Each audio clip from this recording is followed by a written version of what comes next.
This episode of Uncorking a Story is brought to you by Mike Carlin's novel Winning Streak, an inspiring story about loss and finding love while working through grief. But don't worry, since it's a Mike Carlin story, there are plenty of laughs along the way. You can purchase Winning Streak in paperback or ebook format wherever you buy books online. Enjoy the show.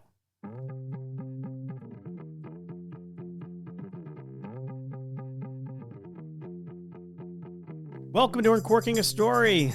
I'm your host, Mike Carlin, and today I'm very excited to share with you my conversation with Dawn Carpenter of the Wii Project, a nonprofit organization that helps feed, clothe, and mentor needy people in northern New Jersey. And like many beautiful stories, this one was born from a tragedy, and we'll get into that more in a few minutes. Before we do that, though, I want to spend just a moment or two, maybe more, reflecting on something that she said during the course of our conversation, which really hit home for me. She was talking about why it's so important for her to constantly champion the Wii Project and said the following: if people don't know what your needs are, they will never be met. Just listen to that again. If people don't know what your needs are, they will never be met. It's such a simple sentiment, but it's also very true. And in fact, it hit me like a slap in the face because historically, I've always been the kind of person who never asked for help. And not because I'm some cliched macho guy, I'm really not. And those of you who know me know that I'm the furthest thing from macho. You know, I am not Mr. Furley from Three's Company. But it's because starting, as a kid, I was always able to adapt to new situations very quickly. Let me just tell you a quick story. I have a twin brother named Jimmy, and for those of you who know me from the Connecticut comedy scene, will know him as Brother Jimmy. Now, Brother Jimmy, as a kid, was sick a lot. Required many trips to the doctor, a lot of trips to the hospital. He would actually take up, and rightfully so, a lot of my mother's attention. And to give you a little bit more context about our home life, I have two older siblings. Greg is 9 years older than me. My sister, Mia, 7 years older than me. Our father was frequently on the road as a traveling salesman. And to help fill in the void, while kind of mom was busy with Jimbo, and I'm sure he doesn't appreciate me calling him Jimbo, was my Italian grandmother. She would drive from Pompano Beach. We lived in Florida at the time. She lived in Pompano Beach. We lived in Plantation, which is a town just west of Fort Lauderdale. And she would come and help take care of us. Because I was the youngest, and Greg and Mia were both that much older, where they were a little bit more independent. She and I became very close, and at a young age, she taught me how to cook. And I'm happy to tell you that at 6 years old, I could make a tomato sauce that would destroy anything you could buy in a jar, which I still make to this day, and the family loves it. But I digress. Her kind of personality rubbed off on me in more ways than one. She was a woman who was ahead of her time, a very strong woman. She ran her own businesses, and this is kind of going back into those times. Think about the 40s and 50s. Not that I was alive then, but she was older. She was ahead of her time doing those kinds of things. Through the Carlin family lore, one of her business partners in her design business, she was a seamstress, was the designer Oleg Cassini. And as far as family lore goes, she taught him everything he knew. And that could be hyperbole. Not going to lie there. But I wouldn't doubt that there's some truth to it, just knowing who she was. Now, why am I talking about Grandma? Well, her fierce independence and her strength really did rub off on me at a very young age. I seemed, when I was a kid, to be able to handle anything that came my way. People used to say that I had, grace under pressure. And when I became the father of triplets, I'd often admit to my mother that I was actually overwhelmed and I was stressed out. And I remember her saying to me on many occasions, Michael, if anyone can handle it in this family, it's you. And while I appreciate that sentiment, while I appreciate her faith in me, it wasn't exactly helpful at the time because I still felt very stressed and I still felt very overwhelmed. And the point of all of this is that, over the past few years, I've recognized some things. Number one, the past few years, for lack of a better term, have been hard on me. About 4 years ago, I was downsized out of a very lucrative job. I was kind of blindsided by that. I went back to self-employment. which, in a single income household is, to call it stressful is an understatement, right? Think about health insurance and how expensive it is, to have, health insurance for 5 people. I mean, I was paying more for health insurance than I was for a mortgage, which is pretty astronomical. Over that period of time, my wife also experienced some significant health issues. She gave us a number of scares, and I could go on, but I want to kind of protect her privacy there a little bit. But the point is, looking back, I was completely overwhelmed, and I was showing signs of depression, although I didn't realize it at the time.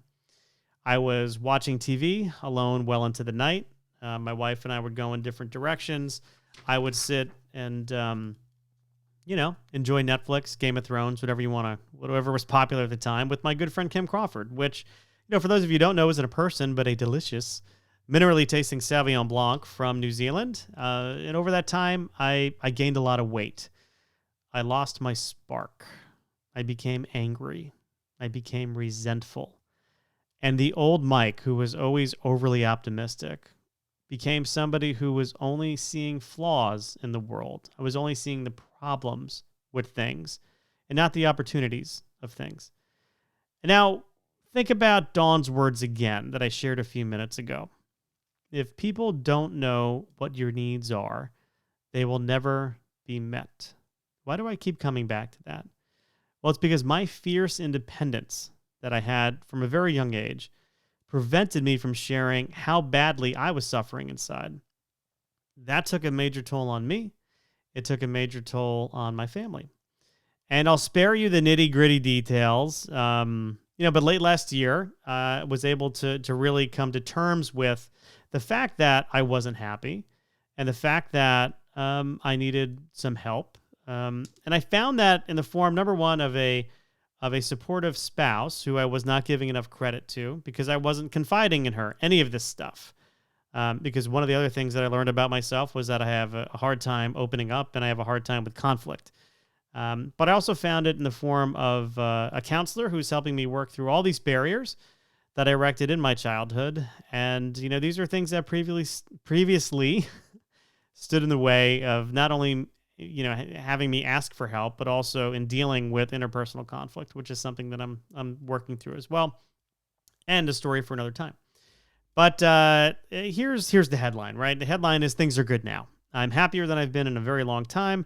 I used to walk around with chronic neck pain, and that neck pain that I was suffering from for the past few years, which I can never seem to get rid of, has all of a sudden kind of vanished, which can sometimes happen when you make the decision to shed the resentment and anger that you carry around for so long. I didn't realize how angry I was at my former boss for kind of, my unceremonious being let go a few years back. But it's in the past, and I'm able to work through it. So as you listen to my conversation with Dawn, please keep in mind that notion that it's okay to ask for help. Particularly, think about that when she starts talking about the tragic event in her life that inspired the Wii Project. So now, without any commercial interruptions or a word from our fictitious sponsors, here's my conversation with the Wii Project's Dawn Carpenter. So, if you wouldn't mind, just kind of start by telling me a little bit about who you are and kind of what the Wii Project is all about. Okay, so the Wii Project, actually, I'll give you a very brief about me. 65 years old. I went to school for law, did not pursue it, went to become a state trooper, did not pursue it. It just didn't, it piqued my interest, but it didn't satisfy my soul, if you will. Mm-hmm.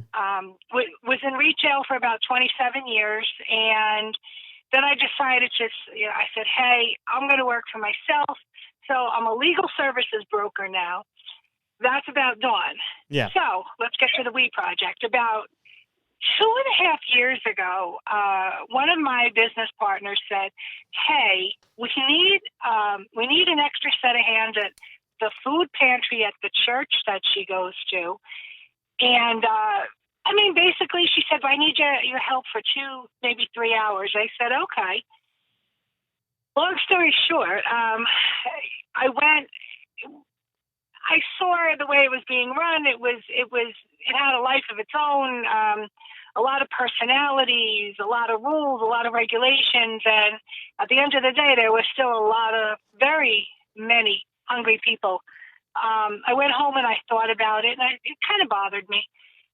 And the real reason that the Wii Project was born was I had a brother who was a drug addict. And for many, many years, he never dealt with his addiction. And he used to go to 12-step meetings while being an active addict. And he went to the meetings not for the aspect of recovery, but for taking food from the food pantries that were in the churches. Mm-hmm. And when I would see him do this, or I would hear about it, I didn't actually watch him do this. It broke my heart that there are people that choose to live in this manner. I mean, he would go there pretending to be in recovery just to get food, and he was basically taking food that would have been given to him. But you know, it was in my eyes, it was sad and it was pathetic, and I just saw the need everywhere I looked in New Jersey. There's everybody thinks New Jersey is such a rich state, and we live in Bergen County. We used to live in Hudson County, which is the waterfront, and everybody has their perception, but the grittiness of it is there are many people that are hungry, and the food pantry was, in my eyes, it was there needed to be more on a consistent basis. Food pantry was twice a month, and I said to my business partner, I said, you know what? I said, we have access to food. There are companies out there that are just dumping food every day, every week. I said, all we have to do is make ourselves available to distribute this, to get it out there. I said, it's a real sin.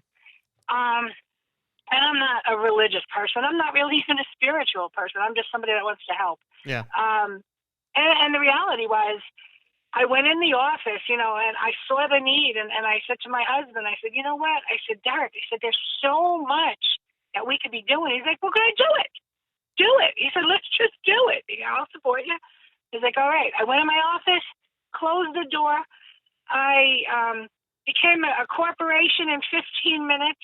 I applied for a nonprofit status in about 20 minutes and had all the documents in our hands and in the house in about a week. Reached out to a lot of companies that I know had a lot of food. I work with this one organization called Table to Table, which is huge, and they are awesome.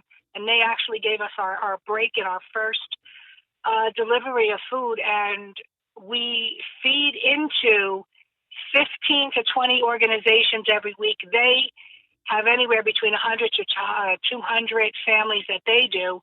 And then I do what's known as Community Table, which is from, say, 7 a.m. to about noon every Saturday morning, feeding anywhere between 200 to 300 families. And that is the Wii Project, what we can do together. And it's such a blessing to be able to have a mother and her 2 or 3 children walk up to the table and let the children pick and choose fresh food that they would not otherwise have. So that's what we're about. and it kind of, I don't want to say it all started with your brother, but that was a kind of a source of kind of inspiration for you to see his struggle and his reality. Yes and no. I was in my heart and in my soul, I was trying to, I want to say, I guess, make up for him taking something that wasn't his to take, that would have been freely given to him. And it just, to me, what's the difference between going to a church pantry, taking food, going to a supermarket and stealing it? It's wrong either way. But the fact that people feel that they, we talk about living in this country, and I'm not going to get political. That's not me either. But there's so much, to me, it's wrong to throw away a ton or 2 tons of food every week when it could be going to the masses. I mean, there are people, and I see it every day, they'll take a half a pizza and throw it in the trash. Meanwhile, on the corner, somebody's panhandling.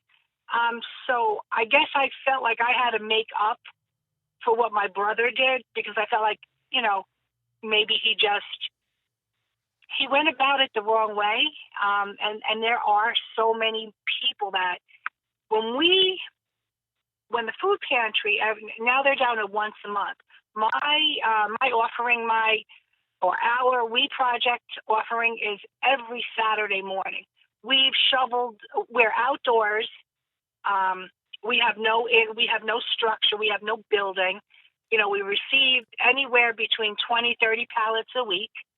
And it's 2 women and 3 gentlemen that break down this food, distribute it, and my husband does the back office because he's got a heart condition. He can't get out there every morning. But we get up at 3 a.m. We need a truck at 5 a.m. and we get everything. We get everything stacked and divided and separated, and it's just it's a great feeling to be able to feed people that we have 2-income households that just aren't making it. Yeah. And to be able to get this food into their hands, into their homes, it's incredible. I mean, and it's not, like day-old bread. I mean, we're talking like very nutritious, very desired food, So I guess in a way it was like making up, saying I'm sorry for what he did, him taking food. But more that there, if that's one person doing it, how many more are there, So it's kind of crazy, but, like when we do it in Jersey City, New Jersey, and the time we get up and we get there, and you still see people just coming home from the nightclubs in New York, and some of them are like teetering as they're walking, and, they're like, oh, what do you got? What do you got? And we're telling them it's food, and, I still, you see addicts walking around where we're situated, and really funny, next to a laundromat, and they had these 2 clothing donation boxes in their parking lot, and I'm standing there with my business partner taking the shipment of food, and all of a sudden these huge clothing donation boxes start moving. I'm like, oh, what's going on? I turn around, and believe it or not, there were 2 of them side by side, and there was one man slid out of the opening, the chute where you throw the clothing. Another guy slid out the other one. They were living in there. Oh my gosh. Exactly. So you see these things, and I was like, all these signs. I said, okay, I don't even know how to say it. When you freshen up, what do you say to somebody that's coming out of a clothing box? Yeah. Come on over, get online, and let me give you something to eat. But they went in their laundromat, they freshened up literally, and they came over, they got food, and I mean, that went on for about 3 or 4 weeks. Wow. They removed the boxes, and I still see the guys walking around. So it's heartbreaking to see it, but we're looking to grow the organization. One of our goals for 2019 was to get a truck in order to help shut-ins and the people that couldn't get out of their homes. And believe it or not, 3 weeks before the end of the year, I had a man approach me in the parking lot, and he said, he asked a question. He said, "Are you Dawn?" And I said, "I am." He said, "Are you the founder of this project?" And I said, "Yes, I am." And I was looking at him like inquisitively, and I said, "Why, what's up?" He's like, "So we hear you're doing some good stuff in the community, and we want to help you." And he said, I was in my personal vehicle, and he said to me, "Is this what you've been using to transport food?" And I said, "Yeah." He goes, "Can you get out?" And I said, "Sure." He said, "Open your trunk." And I said, "Why?" He said, "I was just watching you from inside the church." I said, "And?" He said, "Did you just load this up with vegetables?" And I said, "Yeah." I said, "I got to get it to where it's got to go." I said, "What am I going to do? Carry it on my back?" and it's I have a Jaguar truck, and he says to me, "This is not the type of vehicle that you transport food in." I was like, "Well, that's all I've got." He goes, "Yeah, that was until now." Their organization they gave me a check for a brand new Jeep. Wow. So, hard work, good work gets recognized, and we were just like, bam! One goal for the year. Literally, we purchased a vehicle on December 31st. Wow. So, yeah, right? I mean, that was so cool. I'm up the ante. I'm like, all right, so we want to do a community center. We need a building to do this. So that's our goal for 2020. And we are working with a lot of awesome, huge corporations that have recognized us. The day I got home from picking out the vehicle, I opened the mailbox, and there was another donor from last year. Our first donor from last year sent us another check this year. And they said, "You're still at it. Keep up the great work." And we're just like, wow, this thing is just taking on a life of its own, man, and it is huge. So I'm excited. Well, one of the things I wanted to kind of home in on a little bit is, something you mentioned earlier, which is, you had, Derrick's support saying, "Hey, well, why don't you start something?" And it seemed like you went from 0 to 60 very quickly in terms of getting an organization set up, filing paperwork, becoming like a legitimate nonprofit organization. And to me, that touches on something that I hear about when I talk to entrepreneurs, when I hear about and I talk to artists and authors, which is the ability to put thought into action. So, one of the things that I've learned from doing this is, there are a lot of people out there who have ideas and who have dreams, but very few of them are able to actually act on them. It seems like you were able to do that quickly, and I just wanted you to reflect on that for me a little bit and tell me, why do you think it what were the keys to your ability to do that so quickly?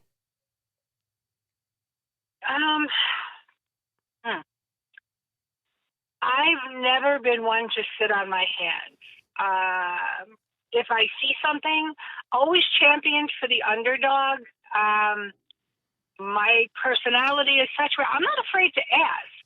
I mean, worst case you can tell me is no. And,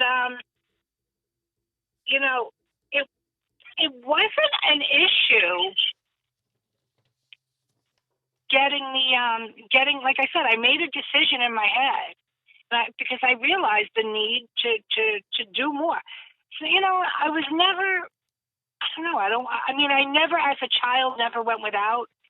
I wanted to go, I wanted to finish high school. I wanted to obviously go to college. I wanted to become a cop. I wanted to become a lawyer. Since 1982, I have a cosmetology license. I've set a lot of different things as goals, and I just do it. I mean, I don't know if it's good or bad. I don't give much thought to it. Like I said, I was in retail for 27 years, and I just walked away from that career, and I was six figures when I left that, and decided that, you know what, hey, I'm going to work for myself. I was scared crapless. I mean, straight up. I mean, I'm like, okay, you're an idiot. You get a check every week. Now you have to go make a check. You have to, if you don't work, you don't get paid. But, I went online, literally, I went into my office, closed the door, and I said, okay, so I need to start a corporation. Got my articles of incorporation, pulled out my debit card, paid for that. Went on to the federal website, 501c3, the long form, the short form, went on, I did that, pulled out the debit card on the computer, paid for that. I ordered tables, I ordered tents, I ordered banners. I said, okay, so we need to be legitimate. I went to the city of Jersey City. I said, okay, so we need to start this in a big way. Let's do when we started this, food truck festivals, everybody pulling in their food trucks. Went to the city. I said, listen, we need to jumpstart this. I want everybody to know who the heck we are. I want them to know that, they can come and they can get food every week. I want our name out there. Our colors are black with hot pink. I said, let's make a statement. Went to the city. They were fabulous as far as helping me get the permits. We did a food truck festival, which normally took like 5 to 6 months to put together. We put it together in 6 weeks. Yeah. It was really successful. Had the help of the police department, the fire department. I mean, they were all there. It was just, I strongly listen. I've had friends, and I listen to some of your podcasts, and I have mad respect for a lot of people that just go out there. Like one of our best friends, Derrick, and my best friend is a comedian named Mike Gaffney. And he went out there and he just he wouldn't give up on his dream. And although the Wii Project wasn't our dream, it's nothing at the age of 14. I said, I want to have a nonprofit when I get older. Had this thought at like 10 a.m. over breakfast, and by noon we were a nonprofit. So it was just putting the awareness into action and just doing it. Yeah. Honestly, nothing special. You say nothing special, but it is in the sense that, again, not everybody has the ability to do it, to kind of take that thought, put it into action. But it is special in the sense that you're helping people, and you're people who otherwise wouldn't have a nutritious meal to eat are able to do so because of you. So that is, to me, that sounds like something very special. Very special. Yes, maybe I used the wrong word. It didn't take. It was a thought, and we put it into action. It wasn't something. I've never been the person that said, I'm lying. The only thing I hesitate with, I'm starting that diet tomorrow. That thing just doesn't ever work for Dawn. But, let's build a building. Let's build a corporation. Let's raise $500,000. I can do that stuff. Step away from the cheesecake, not so much. But, everybody has their things. That's one of my things. But it is. Go ahead. No, I said I get it. And that is special, but I don't see us as special people. I wish everybody would do something do what you can do. Yeah. That's really it. Right. It's not a superpower that some people have and some people don't have. It's kind of the willingness to want to make a difference and do even small things. Even small things people do can make a difference in the lives of other people. Mm-hmm. Absolutely. So now, so this year you want a building. So last year you got the truck at the last minute. It was the fourth quarter. The fourth quarter, the ball was on the 1 yard line. You had 1 second on the clock. And you get it.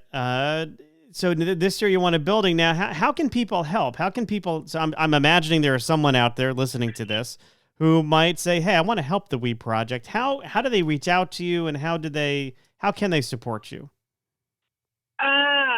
Okay. So one of the other things that we were working on is our website. That I wasn't so quick with. The vehicle we got, the website I'm working on. Basically, I guess they can. We have a Facebook presence. We are, the Wii Project, the Wii, capital W, capital E Project. Basically, if they are looking to support, they can, I don't know if I'm allowed to, reach out to me directly or, with my phone number. I have no issues. My phone number is everywhere. But I'm located in New Jersey. I operate, the nonprofit is based in Bergen County. We operate, all of our work is in Hudson County, primarily in Jersey City, where I was born and partially raised. So they can reach out to me directly at 201-456-8908, or they can look us up, like I said, on Facebook as the Wii Project.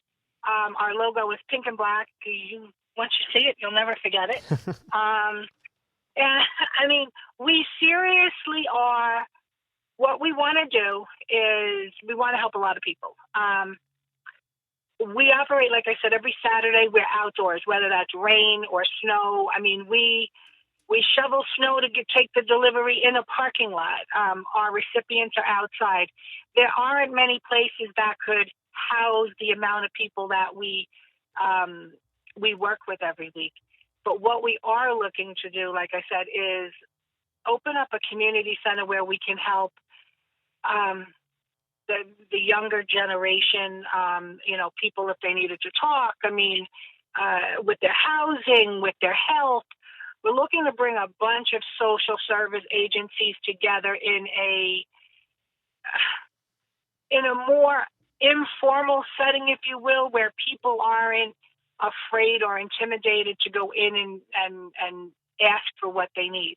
Because you know what I have found, I mean, and this is how it's been. If I don't ask for help, I won't get it. If people don't know what your needs are, they'll never be met.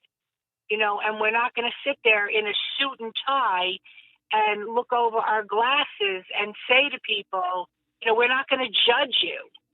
And that's it. We're, a non-judgmental zone of people that want to help you. So yeah, we're going to be doing some fundraisers.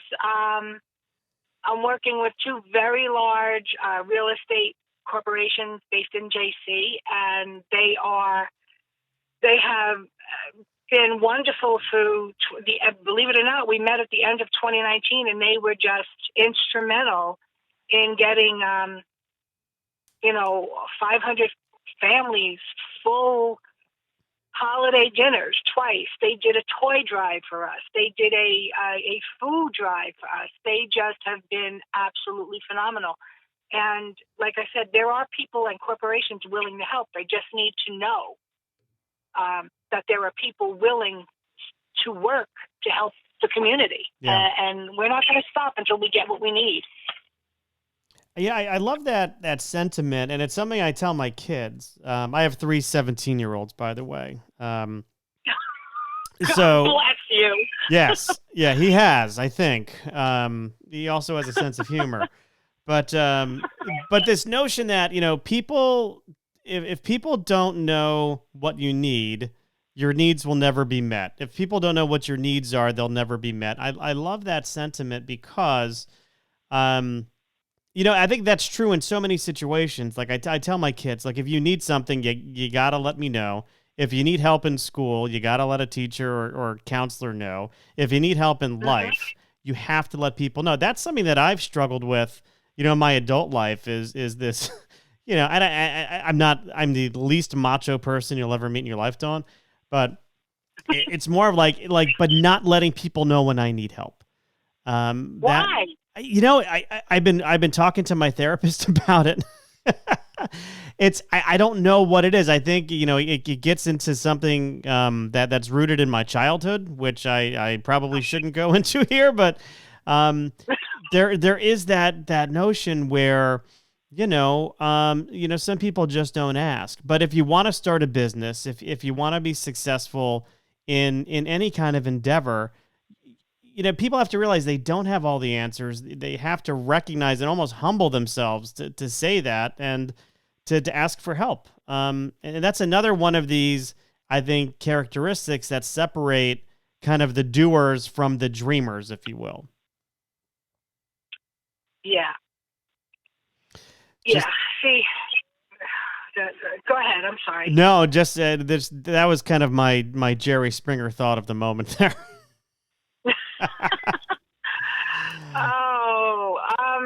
Okay, so I'll let you in on just like a little back history here. So my dad was one of those macho Italian guys where you don't ever let them know what you're thinking. You don't ever let them, if you ask, you're weak. What a bunch of crap. Because I've got to tell you, and it's not about not humbling. Listen, when I used to, it bothered me that my brother would rather rob a food pantry than come to his sister and ask for $20. Mm-hmm. I was like, what the hell did I do wrong? Like, we're from the same family, we were same people. I'm not a drug addict. I don't feel any less about you or towards you because you have, to me, that's a disease. I mean, just like cancer or heart or, or to me, that's a disease that needs to be treated as a disease. But to not, and I don't know if that was pride or machismo or what, that didn't allow him to ask for help. The fact that he may have, unfortunately, when my brother got clean and finally stayed clean and sober for 3 years, he was killed so ironic. My brother had a drug overdose. He had 3 strokes from drugs. They called Derrick and I up, believe it or not, from a hospital in Atlantic County, New Jersey. And they said, you need to get here. Your brother's the sickest person in the hospital. That's all we can say. I'm like, yeah, no, well, that's not enough, because I'm going to drive 3 hours and I'm not knowing what's going on. They're like, you just got to get down here. So we got in the car. We went down there. My brother was laying on life support. And they said, there's no brain activity. And me, with my stupid sense of humor, I'm like, well, keep digging. It's there. It's been like that for a long time. And then I said to myself, that was wrong. But, they told me he wasn't going to make it through the night, and he proved them wrong. He made it through the night. He made it through 3 years. He was fine afterwards. But they gave him his last rites twice. Yeah. I say all that to say that you never know, like, if he would have just asked for help. And that's, like, with me, it's humble yourself, ask for, it's not even, I don't need the help, I'm okay. Like, I have my business, I have my little car, and, and I was okay just helping a few people. But other people saw that this thing was growing in leaps and bounds, literally around us. And they're like, no, you need more stuff. Because this thing is growing beyond you, Dawn. Like, Chica, open your eyes and see how many more people, and I don't realize, because I'm caught in the grips of helping these people come to my table and get their food. Meanwhile, I've got hundreds of people online wrapping around the block up to Kennedy Boulevard, which is a main thoroughfare. And I'm like, they're like, did you see the line today? I'm like, nah, I really have enough chance. I'm a little bit busy over here feeding people. And it's not that we feed them meals. We give them food for the week. Yeah. So we're packing bags and we're doing everything. But, I mean, like, and I get obviously all over the board with this, but if you just let people know where you are, because if you don't tell me, I'm just going to probe and prod and prick at you, and, because you can always sense when people need. And like I said, we have 2 income households that their children haven't had kiwi or oranges because they can't afford them. I mean, to me, that's just insanity, and it does take, I love my volunteers. They show up every week without fail, pouring rain, like I said, in the blizzard last year. And we're out there because we understand, like, we were all 90% of us, I should say, were born and raised in Jersey City. And we realize that although everybody thinks this is a money community, there's somebody that's living in a $4,000 a month apartment next to somebody that's renting a room for $500 a month. We're all one community, and, people thumb their noses. They don't realize that your next door neighbor just needs an extra bag of food to live healthy. They're eating sugar and crap and all this. And, what we do is what we teach our children. If we teach our children that, you have to be proud, you can't ask for help, that's how they're growing up. And it is about humbling yourself. And it is about, what it touches me when I see people that, they look at, and the one gentleman that grew up in the community that heads this real estate corporation, he grew up in Jersey City Heights, and he said to me, I grew up with my 2 brothers in a bed. He said he gives back so much to the community where he grew up.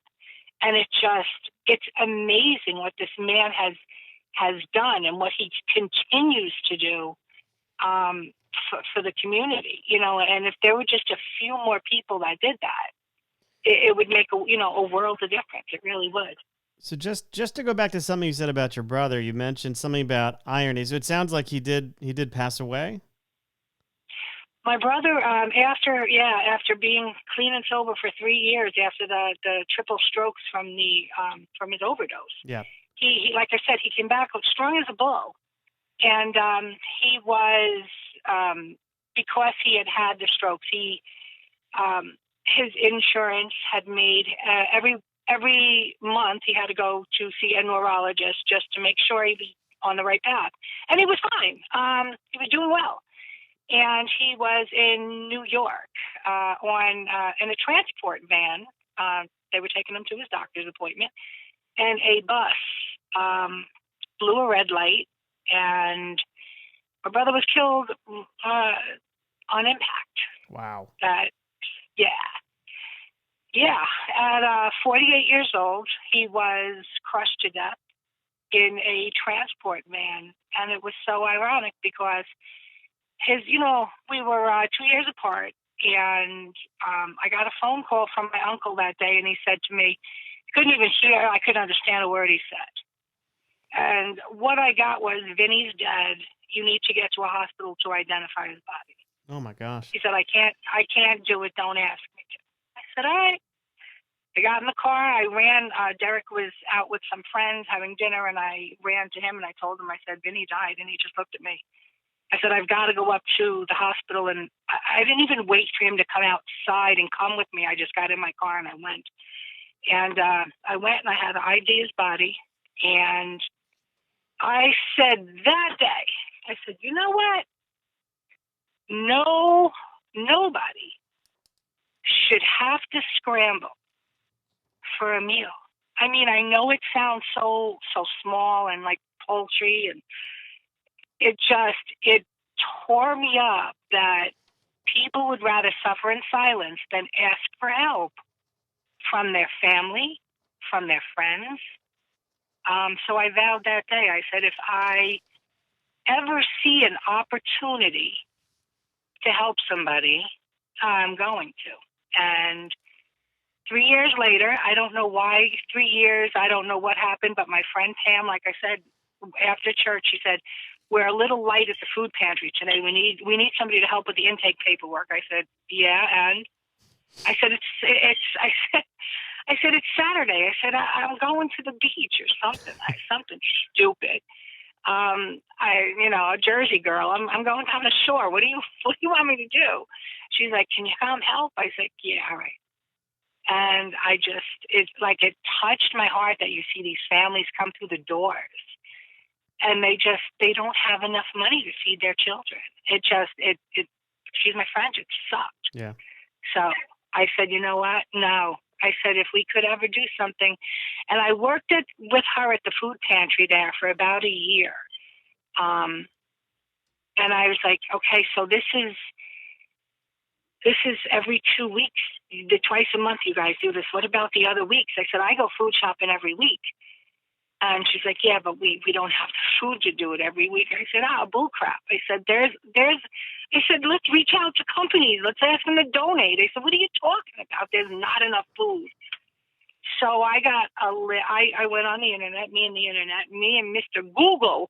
I was like, all right, Google, give me the 20 closest companies to Jersey, food companies to Jersey City, New Jersey. And I got on the phone, and I don't know if I shamed people or what, but I got on with like 20 different CFOs and CEOs and COOs and every C that you can imagine. And I was like, look, I said, my name is Dawn, and I'm with so-and-so food pantry. I said this, and I realized, unfortunately, that when you're affiliated, and here I go, it's controversial, but a lot of times there are companies that don't want to donate to a church. Yeah, I know. For whatever reason, and I was just like, okay, so take the church out of it. There's people that are hungry. And they're like, well, you already told us. I was like, all right, well, whatever.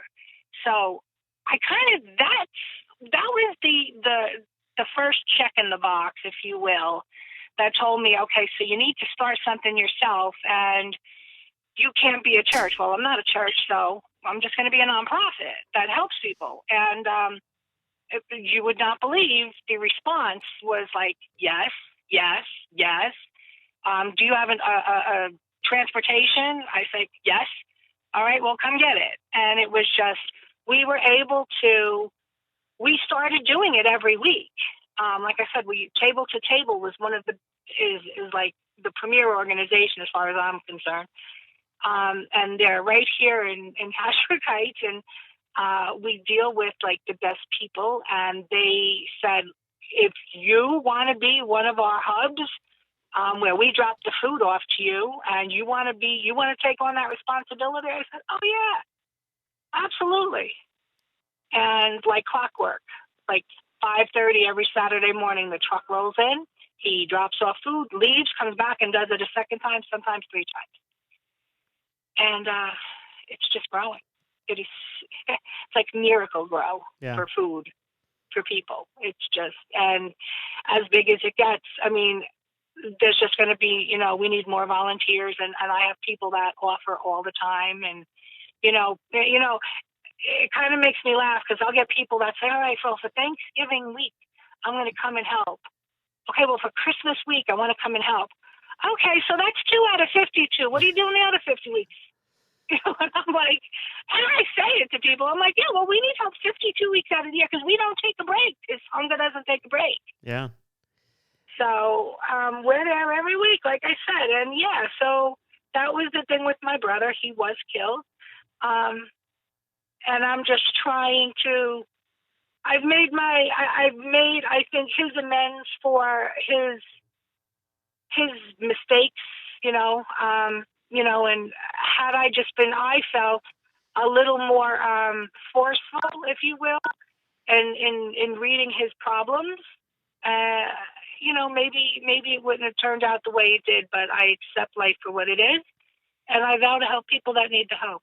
That's it in a nutshell. Well, I mean, so the beautiful thing about the story is, there's a terrible tragedy in the life and death of your brother, but how you were able to, take that and turn that into something that's really quite beautiful, which is this organization that helps feed people every week of the year. Can you think of a story or an interaction you've had with somebody you've helped that touched you in a way? Yeah, I can. Okay, so let's take you back 20 years ago when Derrick and I, we've been together 30 years, but we were living in a city called North Bergen, and the superintendent of our property had a son named Ernie, and we watched Ernie grow from a little spoiled boy to a big spoiled grown man. And, about a year and a half ago, no, wait a second. No. About a year ago, this coming February, I was online and I saw something about my little dude, Ernesto. Ernie had been diagnosed with cancer, and it killed me. It totally killed me, because I watched this kid grow up, and I was just like, oh no, I'm not doing, and just tragedy. And he and his fiance just had a little son, and she had another son from a prior relationship. And I'm saying to myself, I've got to reach out to him. I know, but I watched a perfectly healthy man have, just at the beginning of his, so to speak, his family portion of his life, be hit with this disease. I've watched him fight for the past few months through surgery and the chemo and everything else. And we as an organization, while he was out and fighting, and his fiancée was in school trying to finish her degree and taking care of 2 children and her mother and a man, they live in New Jersey. His treatments, everything was in New York. We as an organization, the Wii Project, we were able to help them out with food on a weekly. And most recently, I had said this real estate company they did a great food drive, and then they did this fabulous toy drive. and they have 2 young boys, and we were able, we got all these toys, and we were able to bless another church in Jersey City who ran short of toys, and we were able to bless them with 100 toys for 100 other children. And we were able, as the organization, Derrick and I were able to call up Ernesto and say, hey, we know what you've been going through, and we can only assume that funds are low, and the Wii Project wants to make this donation of toys for your boys. And we were able to, it blew me out of the water that we were able to do it. But we rolled up to, and I get very emotional talking about it, but we were able to roll up to their house and have the mom and dad come down and pick whatever they wanted for their boys. Yeah. And it was just such a great thing because they each came down and they picked one item. And me being me, I'm like, are you out of your damn mind? Somebody rolls up and opens their trunk to you, and they're like, yeah, well, it looks a little illegal. I'm like, no, it's not illegal.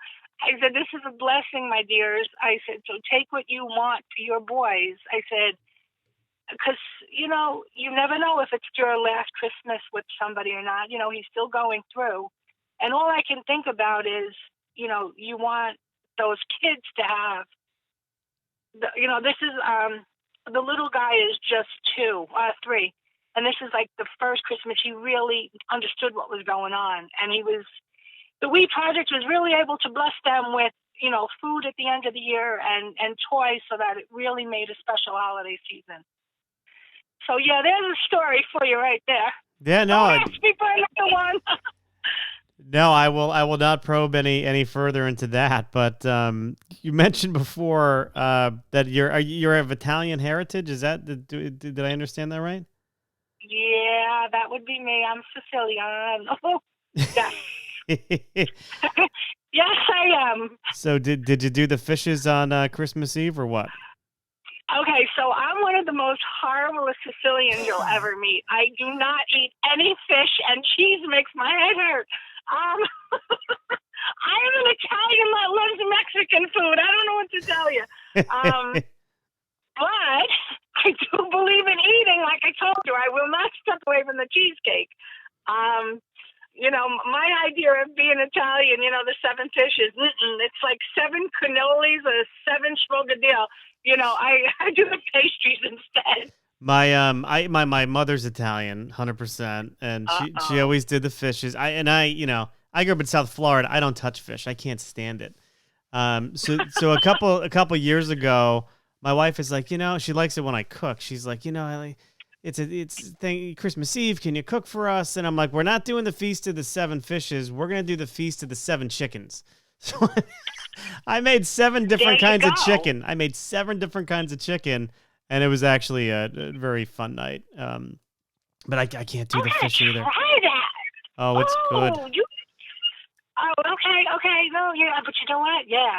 And I'm really grooving on that. Last night I had like the best chicken Marsala. So you just gave me, Derrick's going to love you come next December 24th, let me tell you. Oh no, it was a good night. It was a good night. Now, how about this? Are you first, second generation Italian? How far back does it go in the States? Grandparents. Yeah. Okay, so let me ask you this about your grandparents, because my grandparents are Italian immigrants too. Did they ever call things by the wrong name? Yeah. Is there a right name? No, it's like my grandmother. I remember very clearly saying, "Michael, go to the cupboard and give me a Goombas gam." And I'm like, "What? What?" Absolutely. She's like, "A Goombas gam. Give me the Goombas gam." I'm like, "I don't know what a Goombas gam is." She's like, "Oh no, the macaroni go in, the water go bye bye." I'm like, "You want a colander, Grandma?" She's like, "That's what I said." Absolutely. Yeah, I think they all did that. But that was part of the charm. Yeah. Yeah, no, totally. Part of the charm. Totally. But now I use words like that to my wife. She's like, "I have no idea what you're talking about. Speak English." I'm like, okay. I guess I'll speak English. Absolutely. So yeah, Derrick. Derrick's not Italian. You've met Derrick. Oh no, he didn't look that Um, Italian to me, but I don't want to judge. he grew up with the Italians, and like right across the street, they had the Grillos, and there I think were 5 or 6 of them, kids, and then the parents, and when he met me, he's very, it's funny because he grew up in suburbia, and I grew up in the city. Like I'm the city kid, and he's very refined and proper, and me, I'm like, get out of the way. He goes, what's the matter with you? I said, I'm Italian. Everything, what's the matter with you? The answer is, I'm Italian. We're loud. Get over it. So yeah, listen, I've had a fabulous life. Like I said, I'm 55. I feel like I have done a lot, not everything I want to do. But, I hear people talk, and like a lot of, unless people are disabled, there are a lot of self-imposed limitations. And I just don't believe in the word no. No means not now. I mean, there are some people that say no, and they just don't want to be involved, and that's okay. But for me, find a workaround. Yeah. Do something different, live your, I've been, 2019, I never heard, I'm living my best life so much. I mean, what the hell is living your best life? Just live, No, 2019 was my best life. So what's 2020 going to be? Right. You know what I mean? My best life? Just live your life.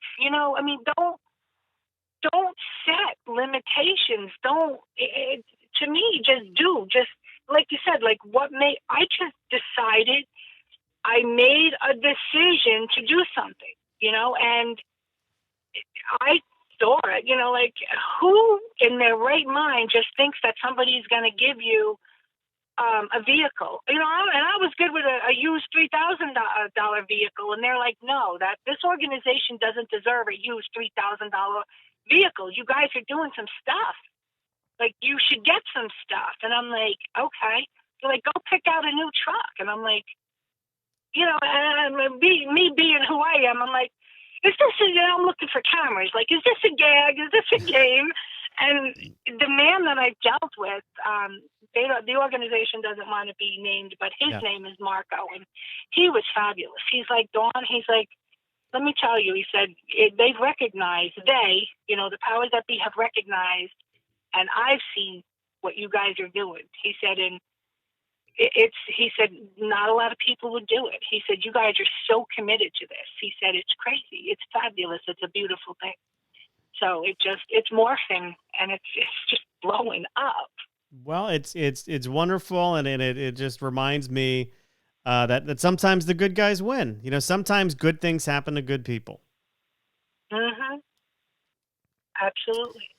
Absolutely. So I've got the phone number. I've got the Facebook page information. So I will kind of spread the word on how people can contact you. Any closing thoughts here, Don? Any final thoughts that do you think we got it all? Do we have the story? You have the story and some of the backstory, yes. And I thank you for allowing me to tell our story. No, I thank you for taking the time to share it with me, and I mean, I'm certainly inspired by it, and I do wish you and the Wii Project all the best, and of course Derrick too, because he's the glue that really brought us together. So we got to give him a virtual hug here. Well, a virtual hug, and he's the man that puts us out there on social media. That's my heart. That's my heart. So absolutely. All right. Very good. The only thing I'll ask of you, Dawn, is if you could email me a headshot of you, which is a picture of you, or any kind of picture you want to share. I always like to put a picture to bring these things to life a little bit. So I will do that, and I will shoot you the link for the Wii Project only because there are a few of them, and I want to make sure that you have the right one. So I will send you everything within the hour. All right. Thank you so much, Dawn. I hope you have a great rest of your day. You too, Mike. Have a great one. Okay. Bye-bye. Bye. Well, there you have it. That was my conversation with Don Carpenter of the Wii Project. To learn more about the Wii Project, visit facebook.com/WeAreTheWiiProject or call Don directly at 201-456-8908. And if email is more of your thing, hit her up at wearetheweeproject@gmail.com. Now, listen up. If you want to know more about me, visit MikeCarlin.com. That's Carlin with an O and not an I. And at MikeCarlin.com, you can check out some of my comedy clips for my stand-up, as well as purchase my books. Come on, let my kids go to college, will you? You can also catch up on other episodes of Uncorking a Story at iTunes or by visiting uncorkingastory.com. So from all of us here at Uncorking a Story, all the hardworking people here at Uncorking a Story, this is Mike Carlin saying thank you for listening, and I'll see you next time.